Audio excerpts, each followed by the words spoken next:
আর যখন পেঁচিয়ে পড়বেন তখন কাকা বাঁচাও, মেসো বাঁচাও, পিসে বাঁচাও, একই রাজনীতি, দম নেই কোমরে।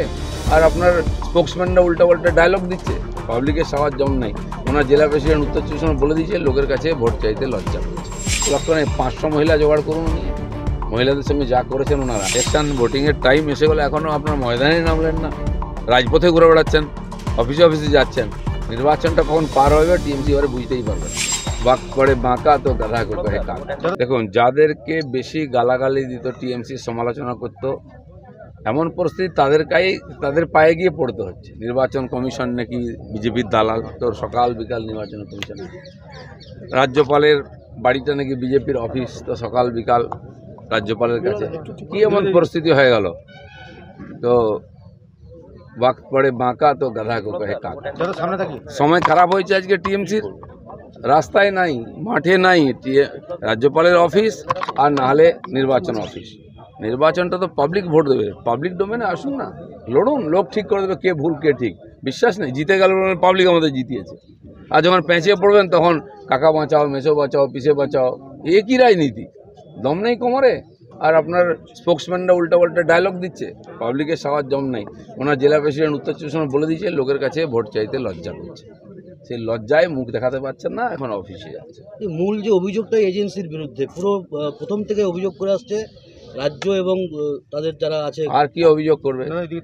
এজেন্সি যেখানে যাচ্ছে কি নিয়ে আসছে দেখুন আপনি, ডকুমেন্ট, টাকা পয়সা, সোনা দানা, তো এগুলো কি তাদের বাড়িতে কেউ রেখে গেছে? পাবলিক দেখছে না কেউ, তাই পাবলিক জানে বলে পাবলিক কাছে যেতে পারছে না।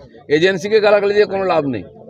এজেন্সি তার কাজ করছে, আর ঠিক কাজ করছে, এটাই হওয়া উচিত, 1 টাকাও যেন না ছাড়ে। গতকাল মুখ্যমন্ত্রী বাঁকুড়ার সভায় বলেছেন যে 5 লাখ তৃণমূলের কর্মীকে যদি গ্রেপ্তার করে এজেন্সি, তাহলে 5 লক্ষ মহিলা রাস্তায় নামবে প্রতিবাদে। 5 লক্ষ নয়, 500 মহিলা জোগাড় করুন নিয়ে, মহিলাদের সঙ্গে যা করেছেন ওনারা। উনি ভেবেছেন আমি মহিলা যা বলবো তাই হবে। আপনি মহিলা মুখ্যমন্ত্রী হয়ে পশ্চিমবাংলার মহিলাদের যে অসম্মান অত্যাচার করেছেন, ভারতবর্ষের ইতিহাসে কোনো মহিলা বা কোনো মুখ্যমন্ত্রীটা করেনি।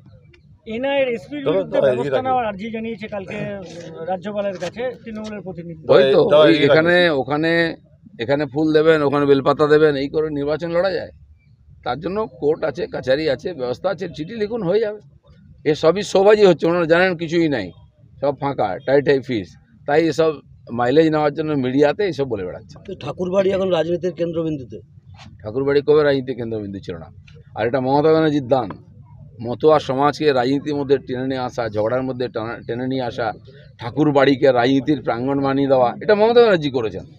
আমার বক্তব্য যে ওনাদের সমস্ত সংস্থায়, বলা হয় ধার্মিক সংগঠনেও দেখি বড় সংগঠনের সমস্যা হয়, তারা মিটিয়ে নেন।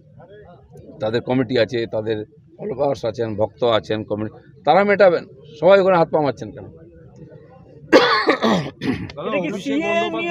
অভিষেক বন্দ্যোপাধ্যায় নিজেই হচ্ছে অভিযুক্ত বিভিন্ন কেসে, আর অভিষেক বন্দ্যোপাধ্যায় বারবার বলছেন এজেন্সির কথা। দেখুন, চোর যত চেঁচিয়ে কথা বলো কেন, কেউ বিশ্বাস করবে না।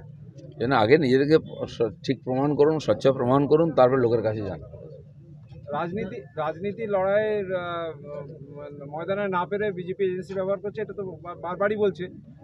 সেটাই প্রমাণের ওদের কাছে রয়েছে, এরকমও দাবি করেছে। প্রমাণ থাকলে তো দিন না, বলছেন কেন? জিতেন্দ্র তিওয়ারিও চ্যালেঞ্জ করেছেন, প্রমাণ দাও, নাহলে আমি কোর্টে যাব। সেরকম প্রমাণ থাকলে আপনি সুপ্রিম কোর্টে যান, ইলেকশন কমিশন প্রমাণ দিয়ে আসুন।